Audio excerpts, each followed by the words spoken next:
Well, hello everyone, and welcome back to another episode of Minecraft Insomnia. When we originally started this series, the overall idea was to have each episode comprise of about 10 days worth of in-game footage. And the problem that I came across with that is the days 11 through 20 there was a error where I did not have access to the game footage, but it rather just recorded my desktop for the entire time. So there were some really cool things that happened during that time frame that we are missing, but I'll be sure to touch on them briefly, as well as showcase a lot of the other cool stuff that we were able to pull off in. If you enjoy this series, please feel free to give us a like, and don't forget to subscribe for more daily content. So the first thing that we wanted to make sure that we could do is we needed to sink more of our diamonds into our pickaxe here. That allowed us to get ourselves an efficiency 5 pick, which is going to come in handy in basically everything that we do. Now you will notice here that I do have 3 skeleton horses, and this is one of the things that I'm very upset that I'm missing from the original recording, because skeleton horses are very rare, and when one of them showed up, it was struck by lightning and spawned 3 additional skeleton horses as well as skeleton riders. So I was able to track down 3 of them the next morning after the night had passed and the riders had reset, but there was one skeleton rider that actually had a helmet and I was unable to access him. So unfortunately, we only have 3 skeleton horses at this time, but there's a chance that I may be able to set a skeleton horse out in the open under cover of a thunderstorm and possibly get some more, but it's not like I'm hard pressed for really having multiples at this point. But I did want to go ahead and make sure that I built up a little bit of a corral for them, just because I would rather have control over whether or not and when lightning strikes them and spawns in some more skeleton horses here.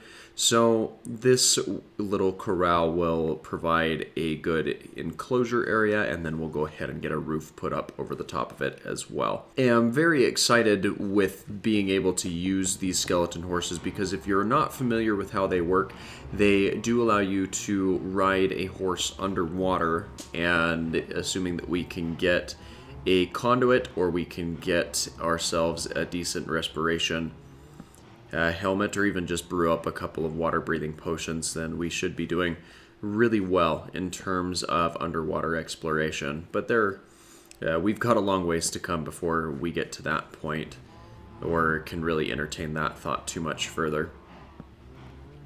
So with the addition of a gate here, the pen is finished, and I cut away from building the roof on this, but I went with a design where I did a combination of stairs and slabs, which is why it has the unique shape that it does. So let me know what you think about that. Now, I was hoping that this wandering trader would have some nautilus shells for me. One of the previous ones did have some, so I was able to get 5 already, but unfortunately, that did not seem to be the case with this guy, so we'll just go ahead and collect our free leads and leather and move on with our day. And at this point, I still haven't gotten a mending book from this librarian, and I've been cycling through that pedestal pretty routinely, just trying to get my hands on that, as I would love to have mending enchantments available for all of my armor. Now, at this stage, I do go ahead and combine 2 of my diamond swords together to get an Unbreaking 3 Fire Aspect sword. We'll want to get some more enchantments on that at some point, but while we're over here, I found some sea turtles that are relatively close to the base, so we'll want to go ahead and use them for getting some more turtles, or some turtle eggs even.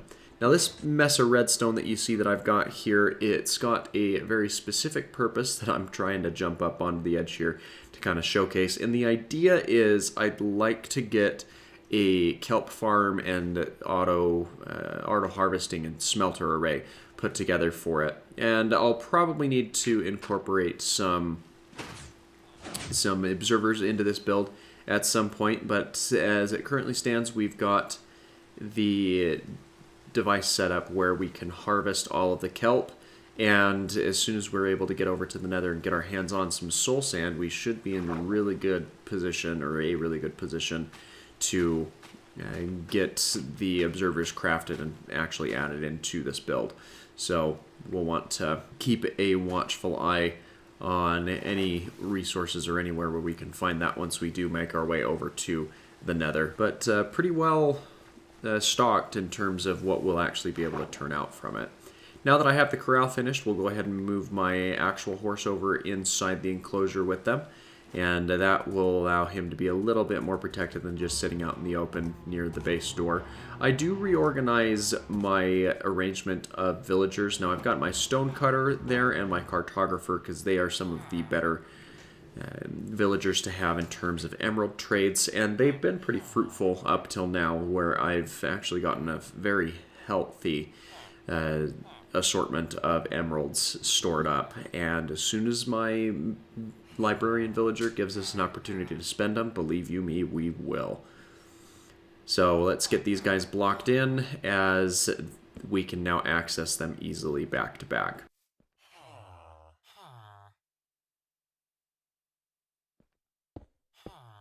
So we want to go ahead and get started or get ready to head over into the Nether. So let's go ahead and get ourselves some obsidian put in, light that portal up, and skip all the way across. Now, I do have the gold helmet on just in case, because I had no idea where I was going to pop out.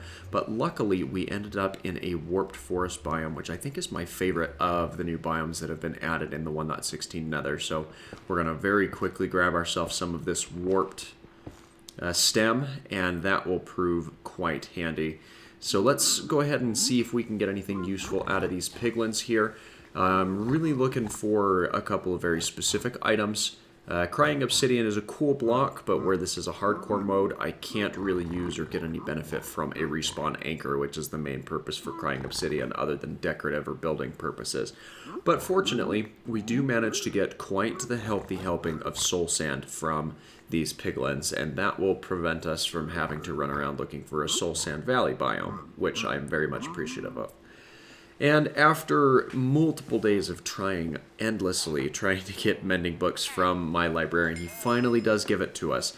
It's a kind of a steep price that I'm not happy with, but we will make do with what we have, and at the end of the day, we can always curate him to get those trades a little bit lower where needed, especially once we get access to some blaze rods. But now we'll want to go ahead and enchant all of our tools and armor with the mending enchantment to make sure that we are good to go and we don't have to worry about them becoming depleted at any point. And then we'll even combine together, I think we combined together a couple of our armor pieces just to make sure that they're in a good working condition as well. So I've got fire protection on the leggings, which is really going to help with going into and venturing through the Nether further.